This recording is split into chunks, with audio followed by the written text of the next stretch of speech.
Would your martial art survive inside of prison? No mats, no gloves, no referees, just hardened inmates, shanks, ambushes, and savage violence without rules. The truth is brutal, and most of you won't like it.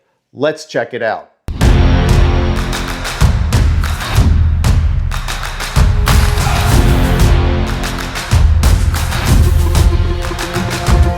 Today, I'm giving you a critical analysis of how various martial arts systems hold up inside of prison.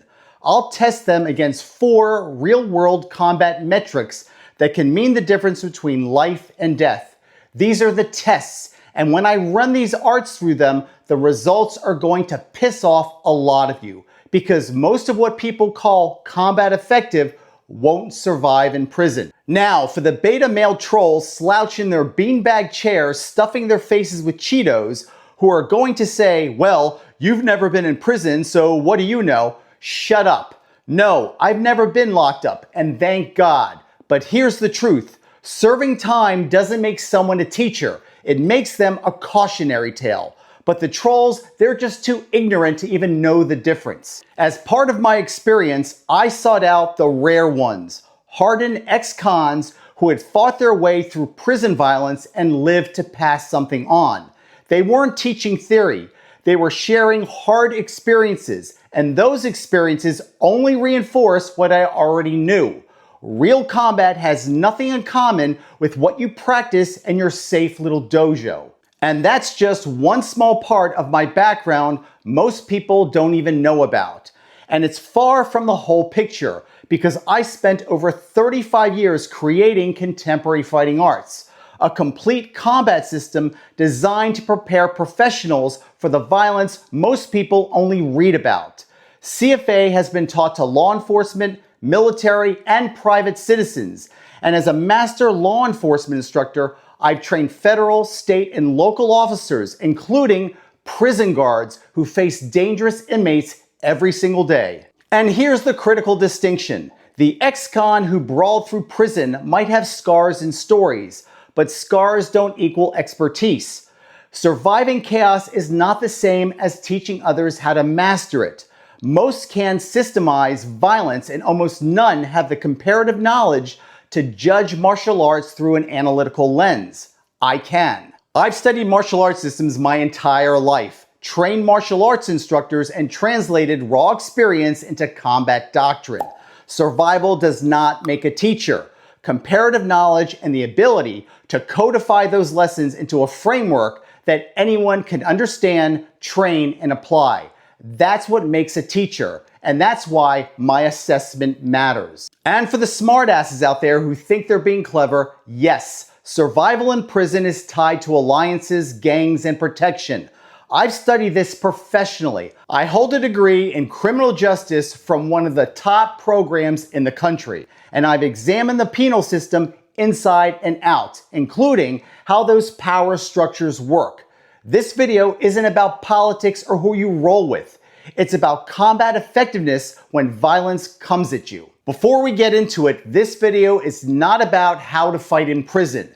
It's about whether your martial art could survive that kind of extreme violence. Prison forces you to survive the worst case scenario.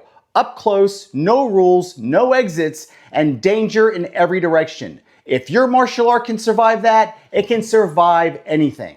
This metric evaluates whether a system gives you hand-to-hand combat tools that stop an adversary immediately, strikes to high-value anatomical targets and methodologies that let you crash the line and finish the engagement. In a prison yard, there are no rounds and no referees.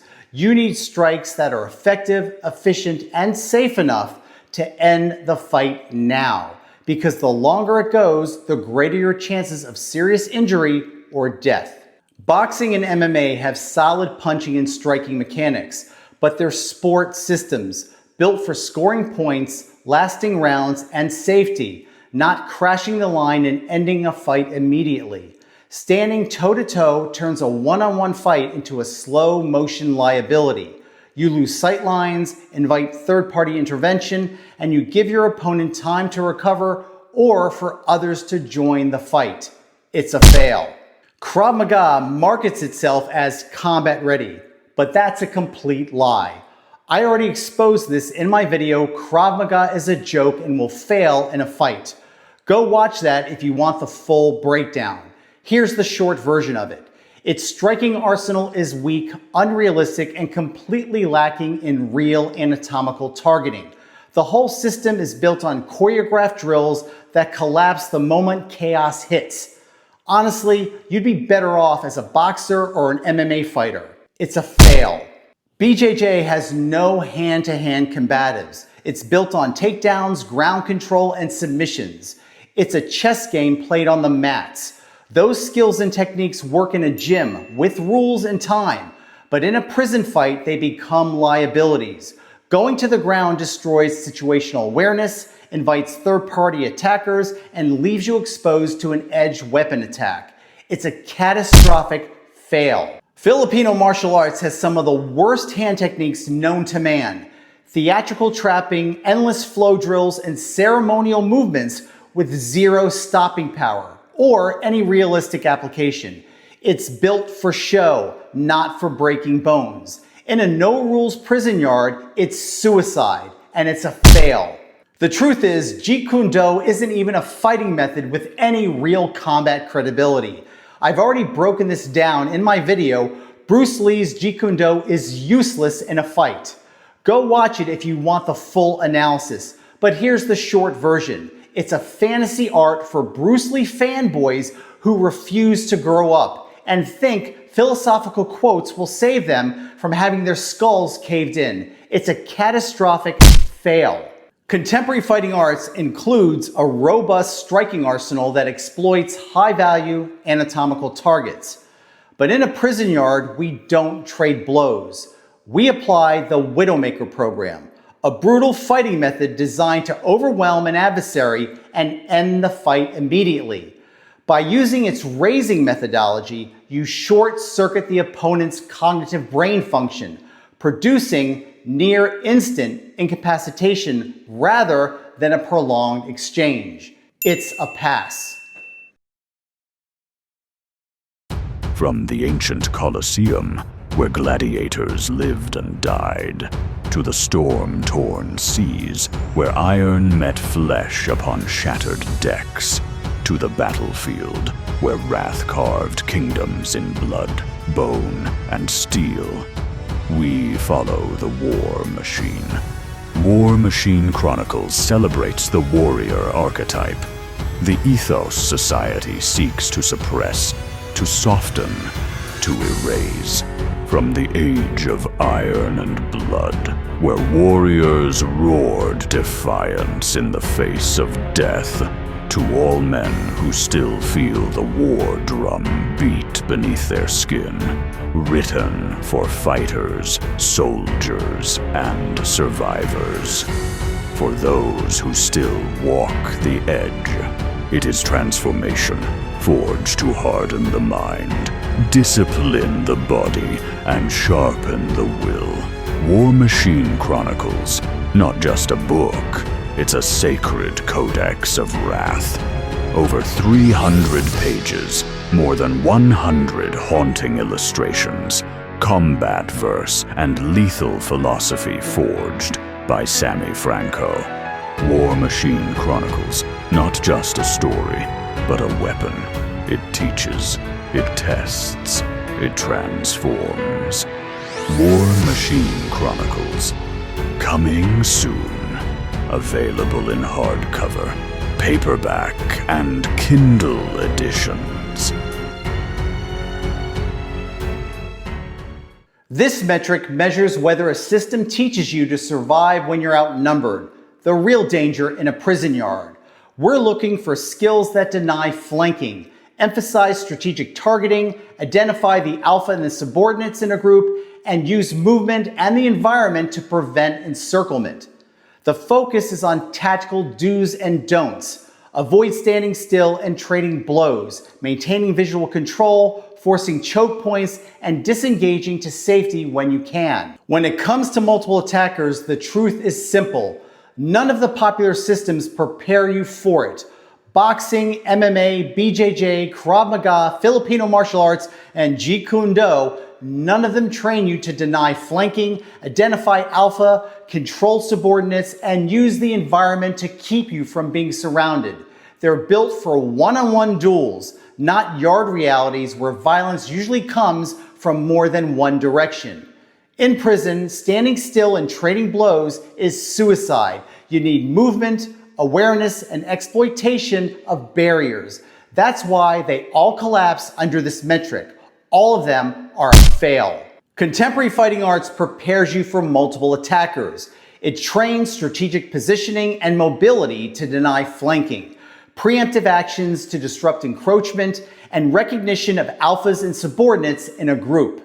CFA emphasizes high-value anatomical targeting, movement that avoids being locked up with a single opponent, and using the environment to force choke points or escape routes. In short, it teaches you how to prevent encirclement and exit the kill zone fast. It's a pass. And if you want a deeper breakdown of these principles, check out my Rat Pack video. It's available to stream for free to my War Machine Elite members right here on this channel. This metric evaluates whether a system prepares you to defend against the most common weapons behind bars, shanks and improvised blades, both from a standing and ground fighting position. Behind bars, these tools are everywhere, and they transform the fight instantly. We're looking at whether a system teaches awareness, controlling the weapon hand, crashing the line, and surviving the ambush. If your training doesn't address the sudden concealed blade assault, it dies under this metric. These are sport systems built for rules, referees, and medals, not sudden shank ambushes. No weapon awareness, no survival doctrine, and in the case of BJJ, going to the ground in a yard against an edge weapon attack is suicide. All three are a catastrophic fail. These martial arts claim that they're street solutions, but in prison, they're as phony as a $3 bill. Choreographed drills, impractical disarms, and fantasy bullshit. When faced with a shank attack inside a prison yard, those techniques will get you killed fast. It's a fail. Contemporary fighting arts trained you for real edge weapon assaults, both standing and on the ground. We teach proper tactical stances, essential footwork, and strategic positioning needed to crash the line, engage and control the weapon-bearing arm. And finally, finish the encounter with brutal, decisive strikes designed to end the threat immediately. No fluff, no fantasy choreography, just practical responses that have been used by law enforcement officers against street criminals. I've addressed these knife survival stories in previous videos. It's a pass. And since we're on the subject of edge weapon attacks, I have a message to all of you experts out there who like to critique my V-grip knife defense technique. Today, I'm going to prove not only that it works, but that in a real knife attack, it's the only option you've got. In fact, you have to do it if you want to survive. You've missed this point because you've been thinking one-dimensionally. You haven't done the homework I've done for 35 years. Are you ready for the truth? So to all of you experts who say that the V-grip is too complicated and you can't pull it off, let me tell you right now, it's the only option you have when you're on your back. Let's say, for example, you're inside your cell, you're in your bunk, and your cellie decides to stab you with a shank.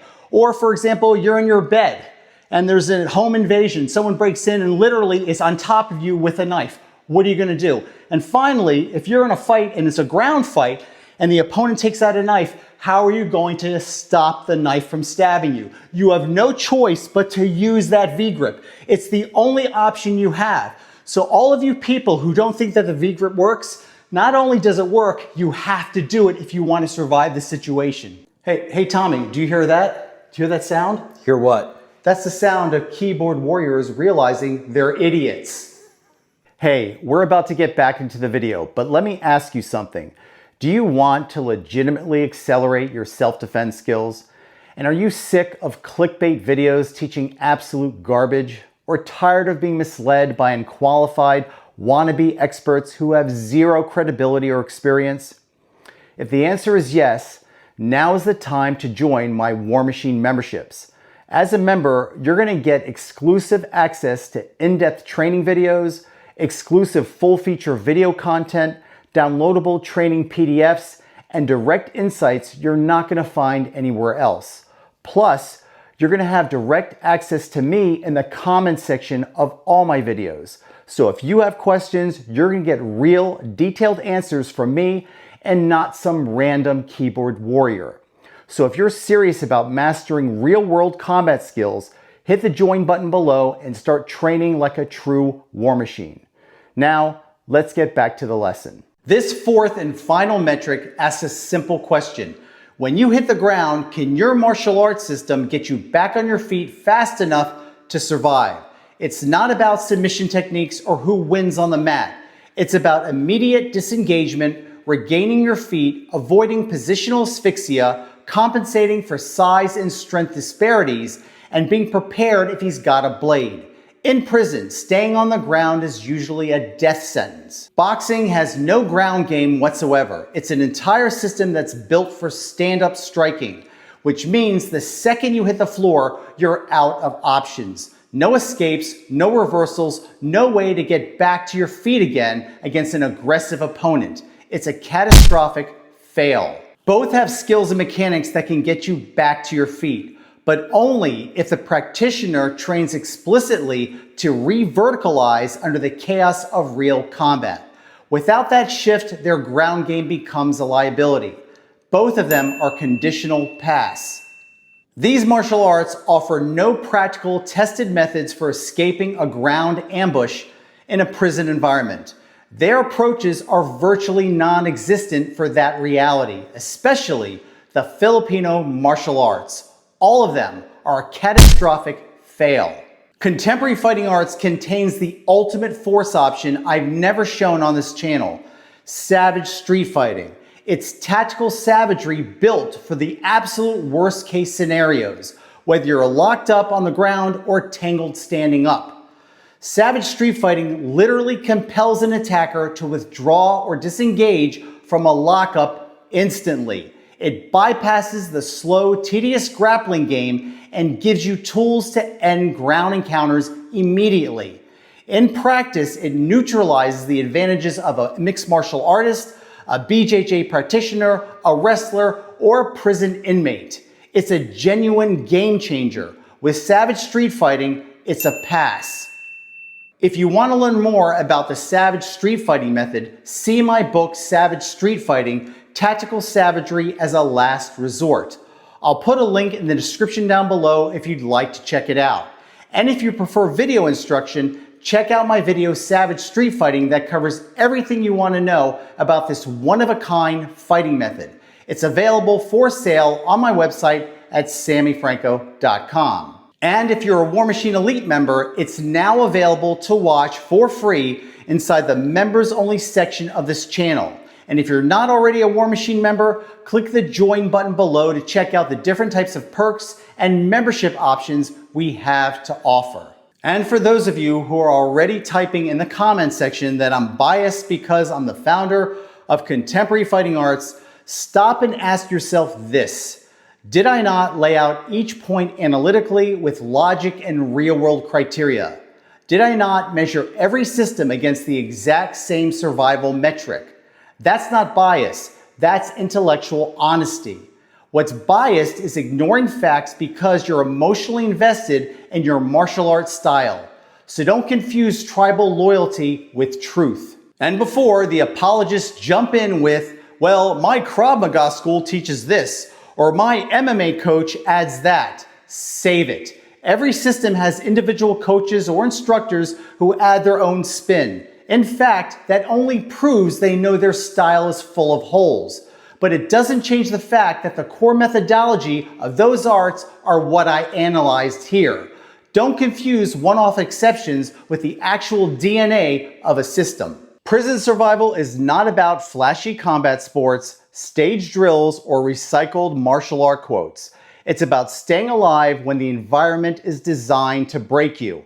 I tested these combat-ready martial arts systems against the 4 deadliest metrics, and every one of them collapsed. The only system that passed was Contemporary Fighting Arts. Why? Because CFA is reality-based combat. Period. That's the difference. Now in prison, on the streets, or anywhere, survival doesn't care about your style, your lineage, or your ego. Survival is CFA. Thanks for watching, and I'll see you guys at the next video.